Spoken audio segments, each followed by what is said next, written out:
Kurtis Powell, Pearl Harbor. It started as any typical Sunday would. The sun shining, everything is calm and peaceful, simply a magnificent day on a beautiful island.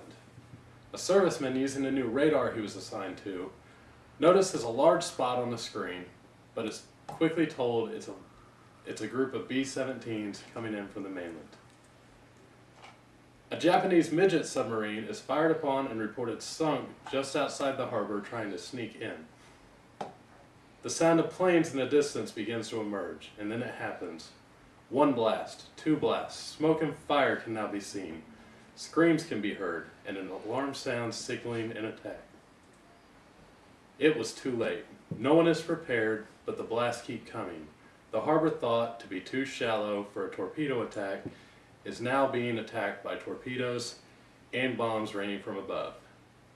That day has been described as Bloody Sunday, and a date which will live in infamy. It was the final straw that pushed the United States into a war they desperately wanted to stay out of. That day is December 7th, 1941, the attack on Pearl Harbor. Pearl Harbor's attack is one of the most talked about events in American history, and much can still be learned from the events leading up to, during, and after that day. As a longtime history buff, especially with the subject of wars the United States was involved in, I have done many hours of research in order to perform this speech. With all of this being said, let's start with the events leading up to the attack. There's several things that took place before the attack on Pearl Harbor.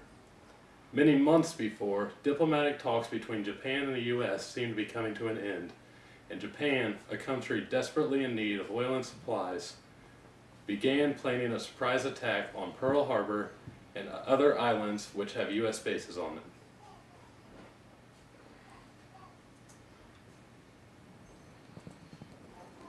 This is a picture of the Japanese aircraft carrier, the Kaga, on its way to Pearl Harbor to perform its mission.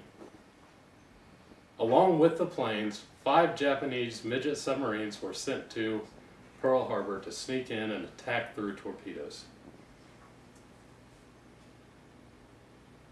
This is a picture of some Japanese forces preparing to take off from an aircraft carrier on one of the waves of the mission.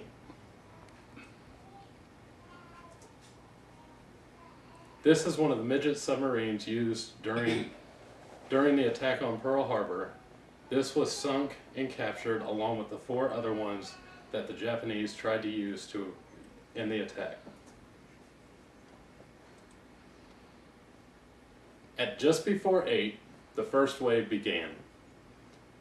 The Japanese attacked both the ships in the harbor and the airfields during both of the waves in order to minimize the risk of a swift response by the United States. This map shows the areas in which each wave attacked. As you can see, every major airfield and ship was attacked during both waves.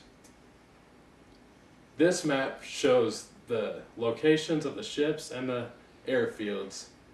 As you can see, the close proximity of the airfields allowed the Japanese to inflict heavy damage on the Pacific Fleet. In each wave, small groups of planes were given specific targets to attack in order to maximize the damage and cause as much harm to the Pacific Fleet as possible. This is a view from the plane during the beginning of the attack. As you can see, a torpedo is hitting the ships in the background. This photo was taken from a Japanese bomber as it's bombing the ships in Battleship Row. This is a photo of the USS Shaw exploding during the attack.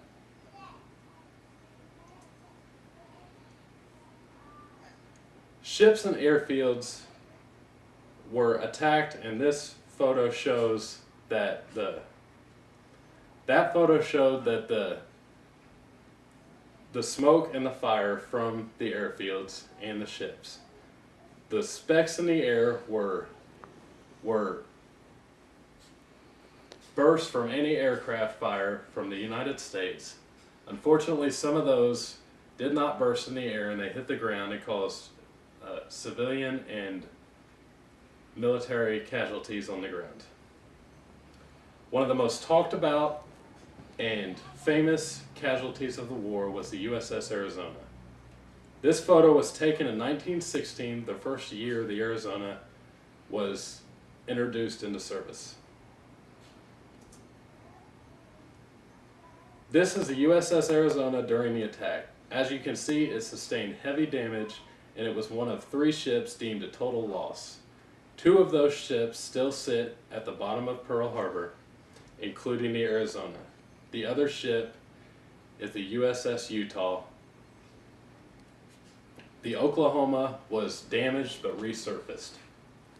In all, 1,177 men and women lost their lives on the Arizona. Some of those are still trapped inside the ship at the bottom of the harbor. A memorial was placed in their honor to signify the attack and everything that everyone went through.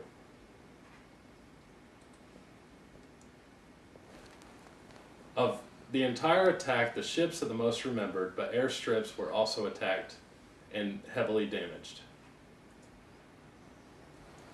This is a photo of the naval airstrip in Ford Island. It's showing the USS Shaw exploding in the background. This is also a photo of Ford Island. As you can see, the barracks and the aircraft on the ground were heavily damaged and destroyed. There were bystanders in the corner watching the events, not knowing exactly what to do. On Kanoe Bay, here's a photo of a hangar that is still on fire just after the attack. This is also Kanoe Bay. It's an aerial view of the barracks and the hangars, and also airplanes in the airfields that were attacked, most of them being destroyed and heavily damaged. This is Wheeler Field. There are many planes damaged and destroyed. Also in the background, another hangar was destroyed. Planes and hangars were the main target for the Japanese as far as the airstrips and airfields go.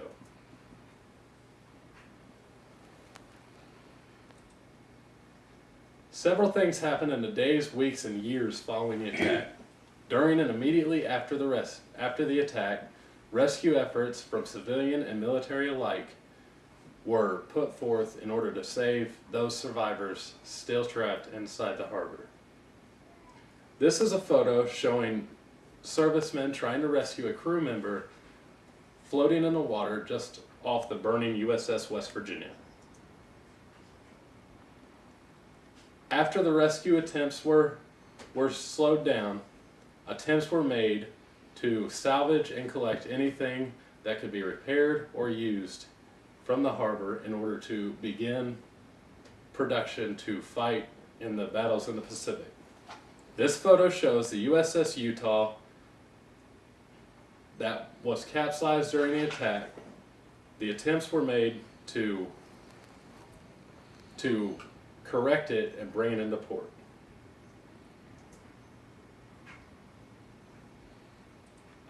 On December 8th, 1941, Franklin Roosevelt addressed Congress asking them that they declare a declaration of war on the Empire of Japan.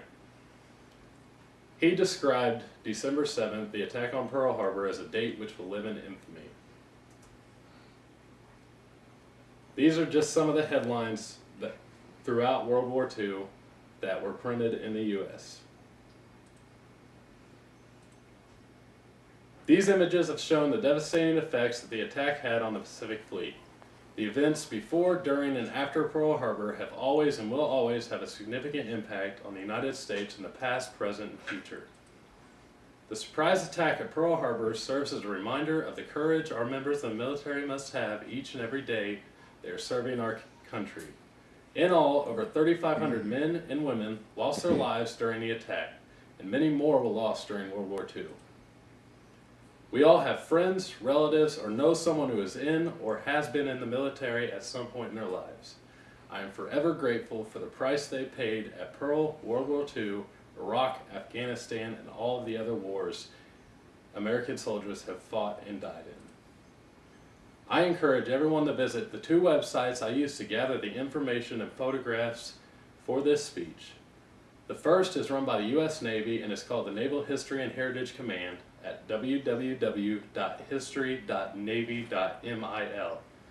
And the second is listed as the official site of the attack on Pearl Harbor at www.pearlharbor.org. Thank you very much.